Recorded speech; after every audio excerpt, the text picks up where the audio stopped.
Now, as promised, we're now into lens vignetting. Now, lens vignetting sliders were originally used to correct the vignetting effect you would get from wide angle lenses, but lens quality is that good these days that you don't tend to worry about it too much, so we can use it more for effect. Simple how to use it. You've got dark at this end, light at this end. If you go to the left, you can create a traditional vignetting effect.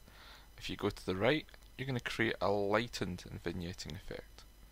So realistically, what you're effectively going to be using the vignetting for is to draw focus to the middle of the image or to the point of focus, and you can decide how far the reach of the vignetting goes by adjusting the midpoint. So you can actually bring it in quite far. And this helps the eye not sort of wander off the edge of the frame here.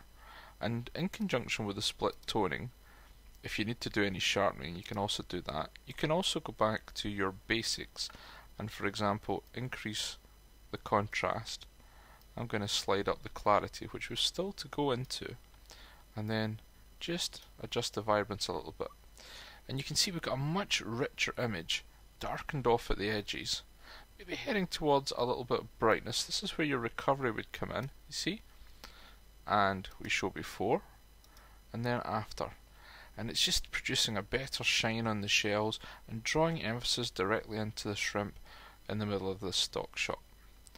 And again, don't be scared also to go into the details. So for example, the reds, well, let's have a look at what you can do with them. You can effectively take the yellows more into an orangey red zone and just enhance the overall reds here. So a lot can be done to actually improve the overall look just by adjusting the detail, the colour, the split toning, and working your way through the different tabs, especially when you get into the vignetting and deciding how much vignetting is going to get applied and where the midpoint is going to be.